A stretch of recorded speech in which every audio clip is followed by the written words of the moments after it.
Wah. Okey, bertemu kembali.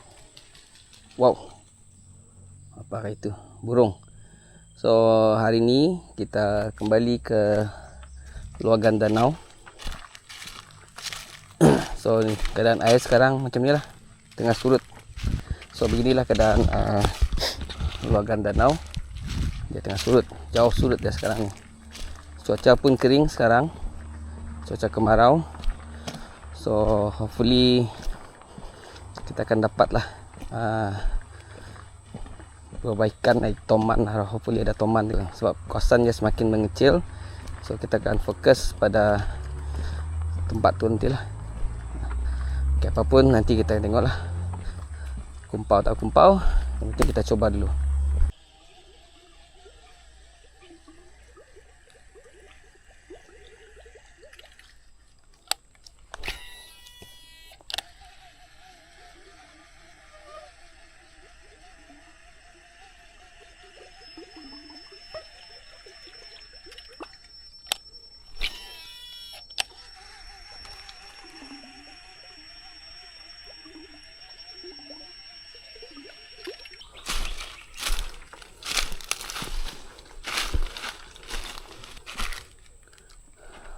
Inilah keadaan dia.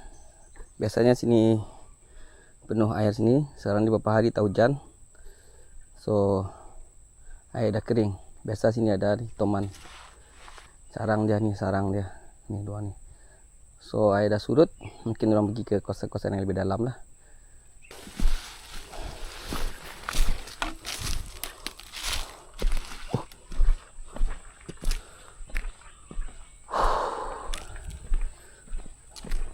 Ni betul-betul kemarau ni.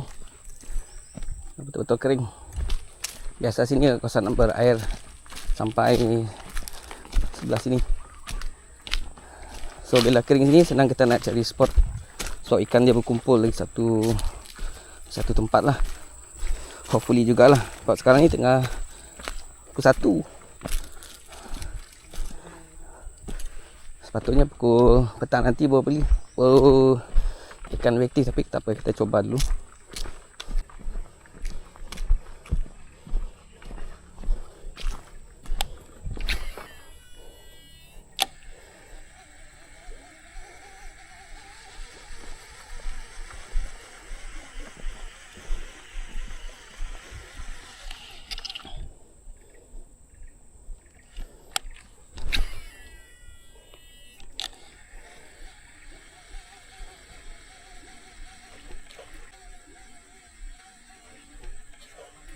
Wah.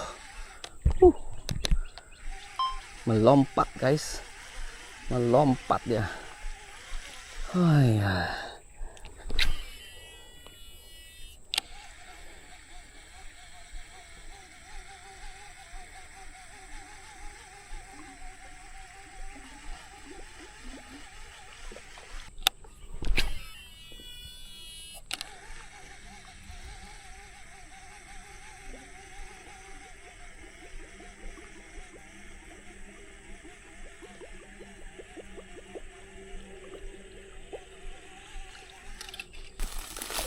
Dah betul-betul kering, guys.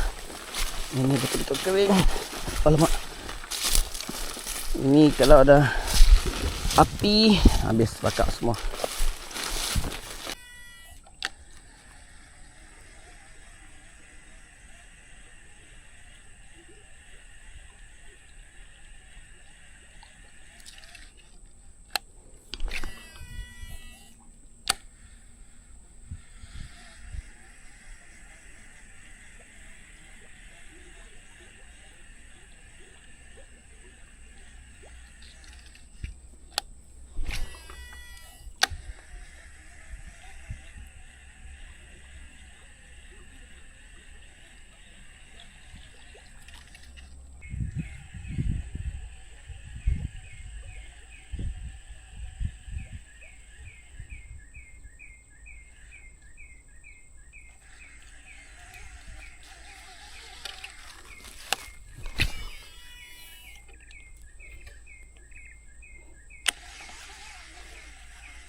Wah.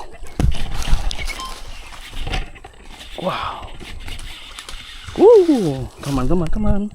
Teman, Yahoo. Wah. Wah. Wah. Dapat juga. Hmm.